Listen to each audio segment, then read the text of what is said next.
maxaa la igu xidhayaa xag jir la iga dhigayaa ee la i xanibayaa. horta cabdimaalig muuse coldoon inuusan Soomaaliland ama dawlad gooni u xirnayn waxaan ku dareemi karaa dadka ama fanaaniinta ama culimada sidii ugu kaceen. Assalaamu calaykum waraxmatullaahi tacaala wabarakaatuh. qayrta qiimaha hay'adana meel kasta joogtaan si kastoo maqalkii muuqaalkii idin soo gaariyaba halka diga daawanaysan waa channelka Shaacal Sheekay laakiin Shaacal Sheekay ku soo dhawaada barnaamijka hadalhaynta bulshada oo aan maanta diiradda ku saari doono xariga cabdimaalig muuse coldoon. bixiyo cabdimaalig cadow ma hasudulay codkarkii bulshada weeye cabdimaalig sidaaya. waxaad saaxiibantana barnaamijka ugu gal fadlan subscribe saar channelka sidoo kale like la dhac muuqaalkan sina share garay si uu gaaro saaxiib badan. Okay. waa tahay saaxiibel haddaba sida aan la socono baryihii u dambeeyay waxaa hadalhayn kala duwan ay ka soo baxaysay xariga cabdimaalig muuse coldoon oo ah nin samafalaa wariye ah oo Soomaaliland lagu xiray. xariga wariyahaasi siyaabo badan ayay dad badan aga hadleen laakiin hadda waxaa garab istaagay oo ku dhiiraday inay bulshada hor keenan xaqiiqada iyo dulmiga loo haysto cabdimaalig muuse coldoon. waa suldaan iska majira from nin la yaqaano ninka kaliya ee farxadu agtiisa taalo aanu qabiil ma taagni waxaan taaganahay Soomaaliland oo ah halkii ugu sareysay nin muslim ah oo sunni ah oo samafala ah oo Somalilander ah habar baadariya oo Kristiyaan ah oo Afrikaan ah in loo xidhaa masaxda. hadda intaan arrimahaasi waxa soo galay waxaan rabaa inaan markan wax yar ka eegno xaaladda hadda uu ku sugan yahay cabdimaalig muuse coldoon oo la sheegayaba in xabsiga lagu jir dilay dhibaato fara badanna gudaha xabsiga lagu geystay. waxa yaala minuu baan ku sheegaya ninkaasi haday tiisi u timaado ilaahay dartii uu ku dhinto muuse bixi baa dilay. hadduu ilaahay dartii ku dhinto Soomaaliland hadduu ilaahay dartii ku dhinto ummadda Soomaaliyeed hadduu ilaahay dartii ku dhinto habar jacada oo abtiga ah ee maalin walba laga soo aftuubo in cabdimaalig agtiisu يا أنا قلنا إن كانوا أبتكرنا هاي وحنا كل رهنا هدي مع الدولة النوجت ماضو وهبرش عليها هاي وحنا كل رهنا هالكو كسر عيب ودي بيقول نقدر هجي صوص صاري بعمر نبكر اللي ممكن حسنا هاي إن كان هو أبتكرتين لمن أربعة ببري نين أربعة محافظة حبا بري لبني نو أربعة سودري مركو لبني نو أربعة باص صار عيب ونويمي مركو نويمي وين مكة أربعة راسين يوم محافظة نويمي الدين مركز صار كل ريبرتو كسر عيب ودي بيقول نقدر ما دحوه هو يدي لقلي عروش وقلي أربعة وسكتك أنا بوين سكتين لأنك واحد كل هو يدي برتقص نعيب كل نقطة مالي والبدان تأسال لك الصوف طبعا دورت عليه محايد كل عين إذا كانت السؤال بوك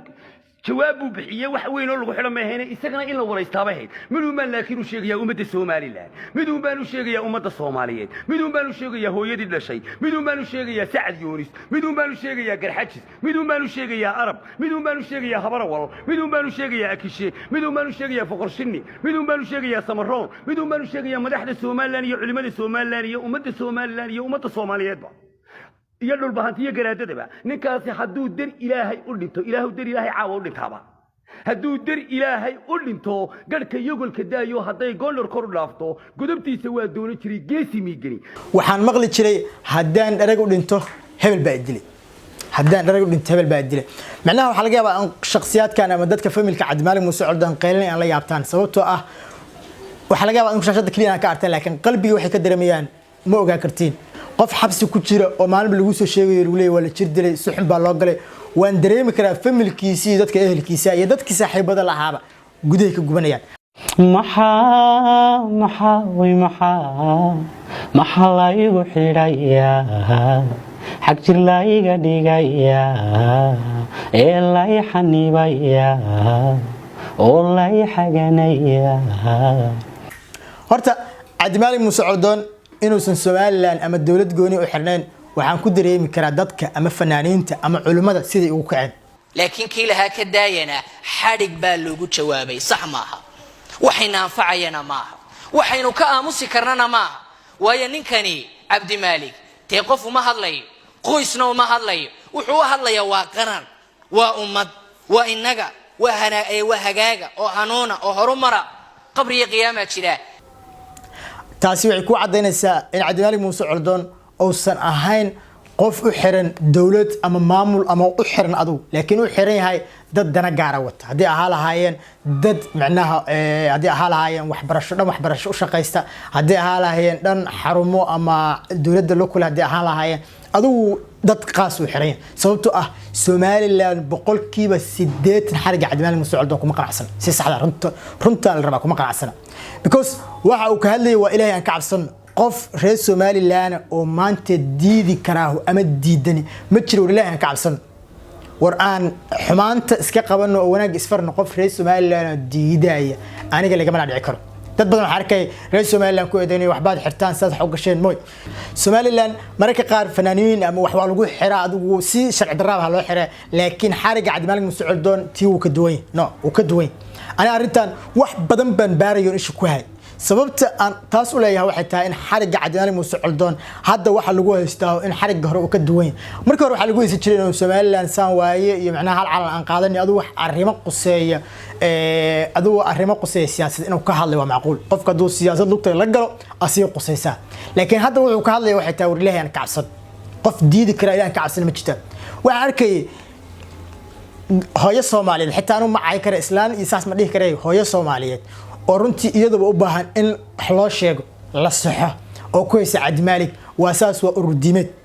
diinta hadii lagu sheegay ma ahan inaad ururdiimeed wax ku gambato waa inaad xaq qaadataa waxba lagu eedeeyay waxba lagu tuumiyay muuqaal laga haya kaliya laga haya tooshka hadii laga daba ifiyo war muuqaalada aan baraha bulshada ku arkay wallahi ana isku xishood hadaysan dumar ahaa lahayn oo rag ay ahaa lahayd dabcan wax badan baan faagfaagilan soo yaacay laakiin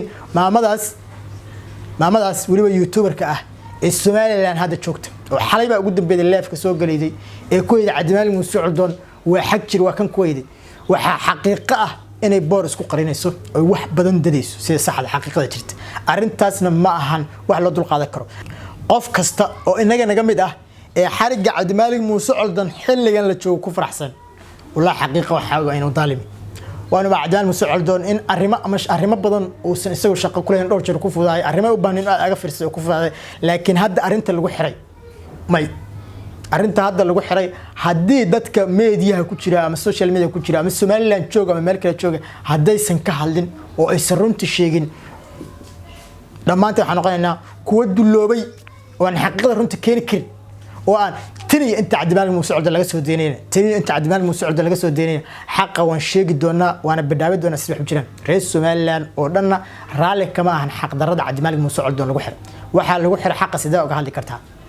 iskuulada iyo programyada meelaha ka jira iyo barnaamijyada Cabdimaalik Muuse Coldoon kula dooday maxaa xaqiiqada banaan u keentay qor Muuse qaaday Cabdimaalik ma dagaalamin